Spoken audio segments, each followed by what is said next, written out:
Good evening, it's Wednesday, the 14th of May, and here's what's making news around the world on World News Tonight. Normalcy returns. A sense of calmness returns to border towns in Indian-administered Kashmir as the ceasefire between India and Pakistan remains in effect. Policy shifts. US President announces that he would lift sanctions on Syria, signaling a major policy shift while also securing $1 billion worth economic deal with Saudi Arabia. And a strange visitor. A new guest with a chair on its head wanders through a neighborhood approaching front doors in Florida.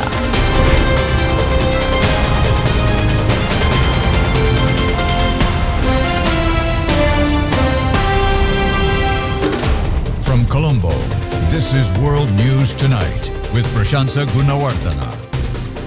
Good evening once again. Some semblance of normalcy has returned to border towns in India-administered Kashmir as the ceasefire between India and Pakistan continues to hold. A resident of the town of Samba confirmed today that the area has remained peaceful for the last 2 days. India and Pakistan agreed to a ceasefire last Saturday following 4 consecutive days of intense cross-border fighting. Both sides launched missiles and drones targeting each other's military installations after India carried out airstrikes on what it identified as a terrorist infrastructure in Pakistan and Pakistani-administered Kashmir. The strikes came in response to an attack in Indian-administered Kashmir last month that killed 26 people. The ceasefire has allowed schools and marketplaces in border areas to reopen, and essential services are operating normally again. Local government officials in Samba reported that several families who had temporarily relocated during the conflict have begun returning to their homes. Damage assessments are ongoing, but infrastructure in the area remains largely intact. Security forces are maintaining heightened vigilance along the line of control to prevent any violations of the current ceasefire. India and Pakistan have fought 3 wars since independence in 1947, and tensions over Kashmir have frequently led to military confrontations. However, the implementation of this ceasefire has so far been effective in halting hostilities. Authorities on both sides have engaged in communication to manage the situation and prevent misunderstandings. The current agreements mark a significant step towards stabilizing the region, at least in the short term, and broader communities are hopeful the peace will last. Chinese President Xi Jinping recently held a series of important meetings in Beijing with leaders from Brazil, Chile and Colombia, reinforcing China's deepening ties with Latin America. These talks come amid growing global instability and reflect China's strategic push to strengthen South-to-South cooperation and promote a more balanced international order. The first meeting took place yesterday with Brazilian President Lula da Silva, who was on a state visit. President Xi emphasized the importance of aligning China and Brazil's development strategies and working together to lead cooperation among global South nations. He called for deeper strategic trust and mutual support, affirming a shared vision of building a bilateral community with shared future. Today, Xi met separately with Chilean President Gabriel Boric and Colombian President Gustavo Petro, both from who were in Beijing for 4th ministerial meeting of the China CELAC Forum. Xi encouraged Chile to join China in creating a model of Latin American cooperation, while Colombia, he marked the 45th anniversary of diplomatic relations and expressed China's commitment to long-term strategic engagement. Throughout these meetings, Xi underscored a consistent message. China values its partnerships with Latin American nations and is committed to building stronger political ties, enhancing coordination on global issues and ensuring shared benefits for their people. The meeting signaled China's increasing role in shaping the future of interregional cooperation in the global south. Ukrainian President Zelensky said he wanted to negotiate an unconditional 30-day ceasefire face-to-face with Vladimir Putin at the week's talks in Istanbul, because only the Russian leader could enact such a pause. We will wait for the meeting with Putin in Turkey, in order to prevent any Russian manipulation over cities and to prevent them from saying that Putin is not ready to come to Ankara, but only to Istanbul. I want to say, if Putin flies to Istanbul and not to the capital, I've already sent a signal to President Erdogan, and the Turkish side are ready for President Erdogan and myself to fly to Istanbul.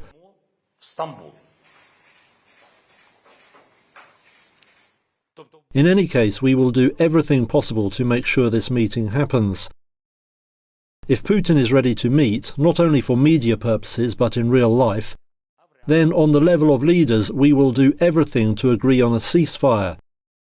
because I must reach a deal about a ceasefire with him, because he is the only person who can decide. The Kremlin today criticized recent remarks by French President Emmanuel Macron, who suggested that France is open to discussing the deployment of its nuclear-armed warplanes in other European countries. Macron made the comments during an interview with a local television channel referencing existing US nuclear deployments in nations like Belgium, Germany, Italy and Turkey.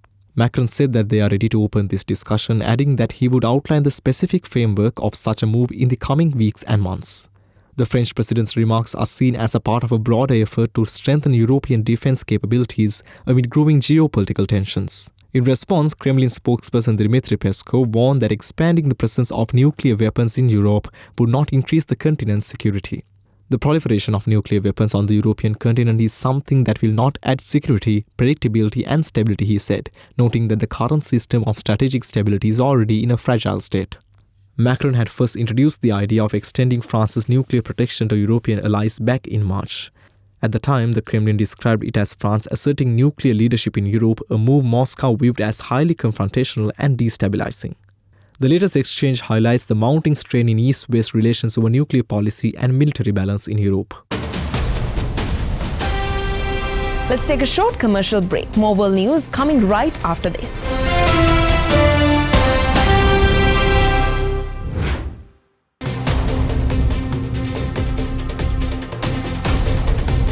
Welcome back. US President Donald Trump signed a strategic economic deal worth $600 billion with a Saudi Crown Prince Mohammed bin Salman in Riyadh as he began a tour of Gulf states amid drumming up trillions of dollars in investments. In a major U.S. policy shift, President Donald Trump said on Tuesday he would order the lifting of sanctions on Syria at the behest of Saudi Arabia's Crown Prince. They've had their share of travesty, war, killing, many years. That's why my administration has already taken the first steps toward restoring normal relations between the United States and Syria for the first time in more than a decade. Trump made the surprise announcement at the start of a tour of Gulf Arab states that began in Saudi Arabia. A sanctions reprieve would be a huge boost for Syria's Islamist president and former al-Qaeda commander Ahmed al-Sharaa, who was looking to stabilize a country shattered by more than a decade of civil war. The White House and two Syrian presidential sources said Trump is set to say hello to Sharaa on Wednesday in Saudi Arabia. Trump said he made the decision after discussions with Saudi Crown Prince Mohammed bin Salman and Turkish President Tayyip Erdogan, whose governments have both strongly urged the lifting of sanctions. Now it's their time to shine. It's their time to shine. So I say good luck, Syria. Show us something very special. The United Nations, which has been pushing countries to lift sanctions on Syria, welcomed the move. It was important for us to see relief on sanctions on Syria. The U.S. imposed sanctions during Bashar al-Assad's rule. The sanctions cut Syria off from the global financial system and deterred foreign investment and trade, hampering efforts to rebuild from the war. Damascus residents celebrated Trump's decision. Trump's announcement comes despite Israel's deep suspicion of Sharaa's administration. Israeli officials have continued to describe Sharaa as a jihadist. Sharaa was, for years, the leader of al-Qaeda's official wing in the Syrian conflict. He first joined al-Qaeda in Iraq, where he spent 5 years in a U.S. prison. Meanwhile, the US president announced he would lift sanctions on Syria at the request of Saudi Crown Prince Mohammed bin Salman, signaling a major policy shift ahead of a planned meeting with Syrian President Ahmed al-Sharaa. You know, nobody makes military equipment like us. We have the best military equipment, the best missiles, the best rockets, the best everything. Best submarines, by the way. Most lethal weapon in the world. And Saudi Arabia says it's buying $142 billion worth, which Trump called the biggest ever arms deal. It's far from the first. Riyadh has been a major customer for US weaponry, though concerns over human rights violations at home and abroad have in the past put a halt to some sales. No such concerns in Riyadh on Tuesday. and the investment pledges go well beyond weapons.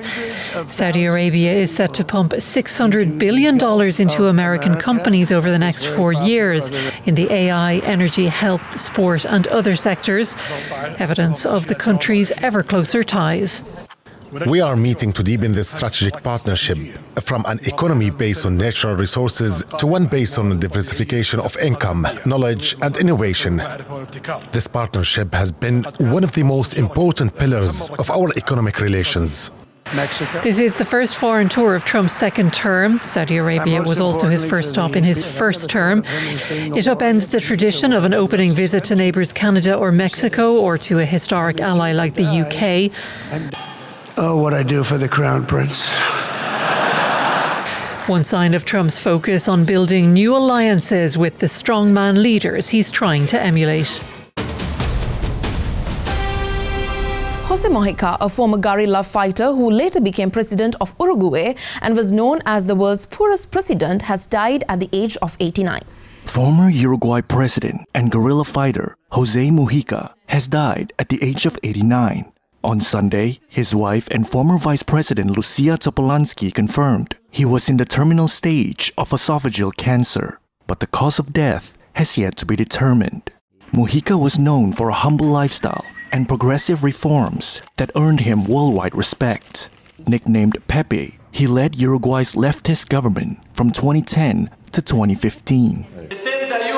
As president, he was a civil liberty pioneer, legalizing gay marriage and early abortions, and supporting legal marijuana sales. Gay marriage and abortions were big shifts in Catholic Latin America, while his marijuana stance was almost unprecedented worldwide. He also wore modest clothes and refused to move to the official presidential residence, staying in a suburban home where he kept a flower farm. Mujica also harbored a more radical past. In the late 1960s, he joined the Marxist Tupamaros, a guerrilla group that fought Uruguay's conservative government with robberies, kidnappings, and bombings. Mujica said he never killed anyone, but took part in clashes and was shot 6 times. He later became president when he was 74, despite concerns about his age and rebel background. Critics often questioned Mujica's tendency to break with protocol. His blunt remarks and habit of ignoring rules often forced him to explain himself. But his simple lifestyle and progressive ideas earned the admiration of many Uruguayans. Mujica's death had leaders across Latin America expressing sorrow Tuesday as they said goodbye to a beloved political icon. That included current Uruguay President Yamandu Orsi. Mujica's wife Lucia Topolansky was his partner since their guerrilla days, married him in 2005, and served as vice president from 2017 to 2020. After leaving office, they stayed active, attending Latin American inaugurations and supporting candidates in Uruguay, including Orsi, who took office in March 2025. Sean Diddy Combs' ex-girlfriend Cassandra Ventura, an R&B singer known as Cassie, testified at the hip-hop mogul's sex trafficking trial, telling the jury he would often beat her, leaving her with black eyes and bruises all over her body. Cassandra Ventura, the former girlfriend of Sean Diddy Combs, and the prosecution's star witness, took the stand on Tuesday in the hip-hop mogul's sex trafficking trial.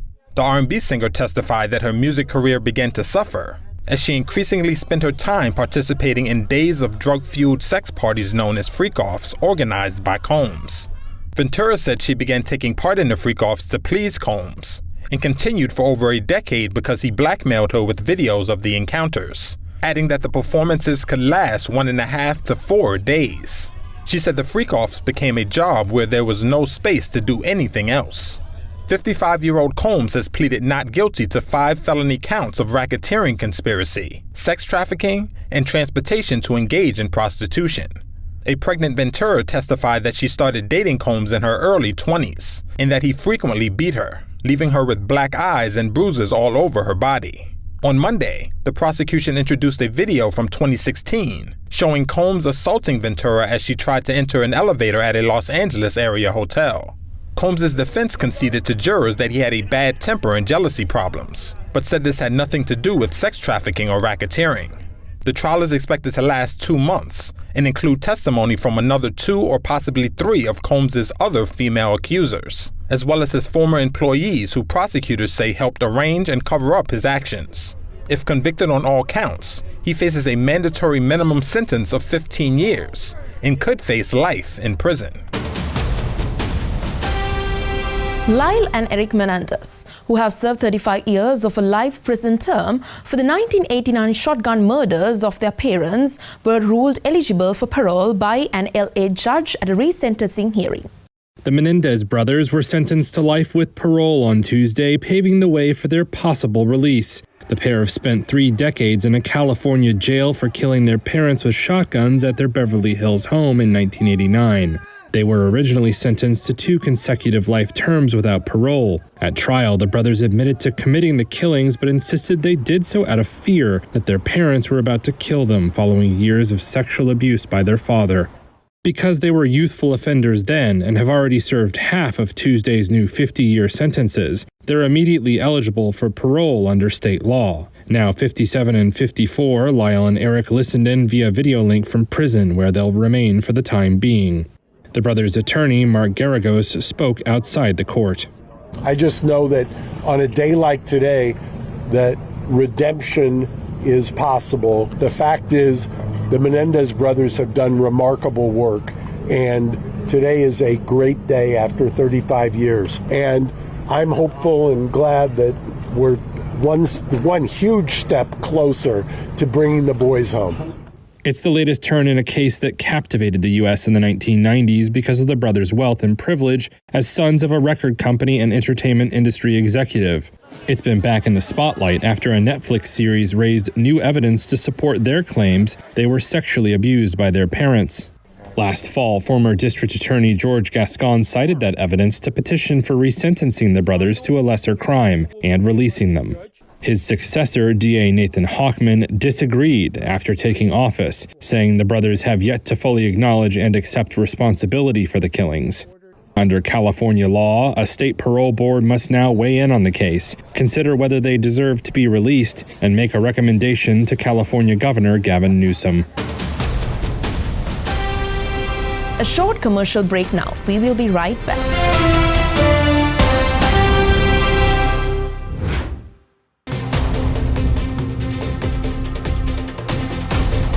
Welcome back. An alligator with a chair on its head wandered through a neighborhood approaching a front doors.